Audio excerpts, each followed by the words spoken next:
Hello friends, ரேஷனில் கொடுக்குற கோதுமையை வச்சு ஒரு சூப்பரான வத்தல் ரெசிபி தான் பார்க்க போகிறோம்.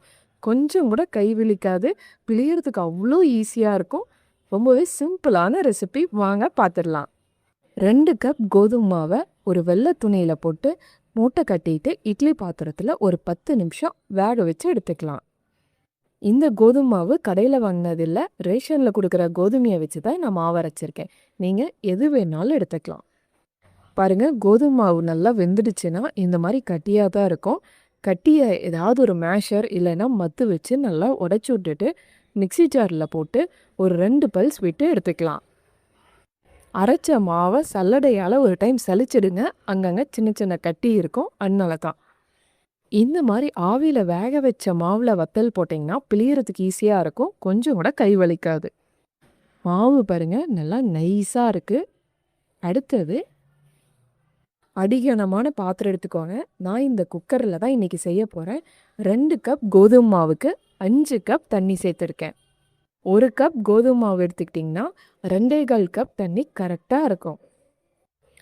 தண்ணி கொதிக்க ஆரம்பித்ததும் ஒரு 2 டேபிள் ஸ்பூன் எண்ணெய், தேவையான அளவு உப்பு, 1 ஸ்பூன் எள்ளு, 1/2 ஸ்பூன் சீரகம் சேர்த்துக்கலாம். நீங்கள் இதில் பச்சை மிளகா இல்லைன்னா வரமிளகா 2ல் எது வேணாலும் சேர்த்துக்கலாம். நான் காரத்துக்காக எதுவுமே சேர்க்கலை. தண்ணி நல்லா கொதிக்க ஆரம்பிச்சிருச்சு. மாவு சேர்த்து கை விடாமல் கிண்டிக்கிட்டே இருங்க. கட்டி இல்லாமல் நல்லா கிண்டிட்டு மூடி வச்சு சிம்மில் வச்சுருங்க. ஒரு 10 நிமிஷம் வேகட்டும்.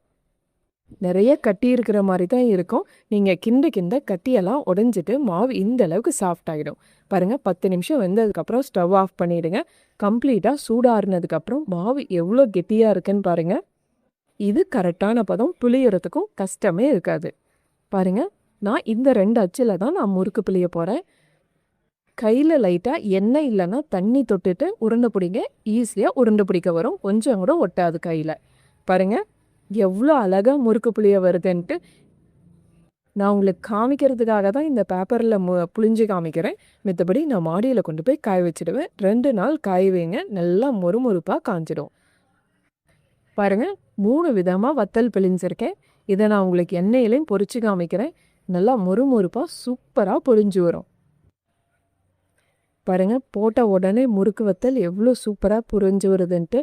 டேஸ்ட்டும் சூப்பராக இருக்கும் இந்த கோதுமை மாவு வத்தல். இதே மெஷர்மெண்ட்டில் நீங்களும் செஞ்சு பாருங்கள், உங்களுக்கும் சூப்பராக வரும்.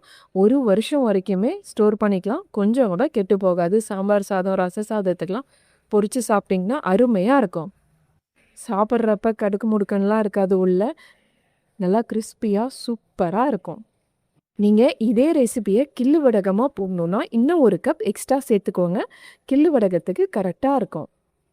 நீங்களே இந்த கோதுமை வத்தல் செஞ்சு பார்த்துட்டு எப்படி இருந்துச்சுன்னு சொல்லுங்கள். இந்த வீடியோ பிடிச்சிருந்தா லைக் பண்ணிவிட்டு ஷேர் பண்ணுங்கள், சப்ஸ்கிரைப் பண்ணிவிட்டு பெல் ஐக்கானை ப்ரெஸ் பண்ணிவிடுங்க.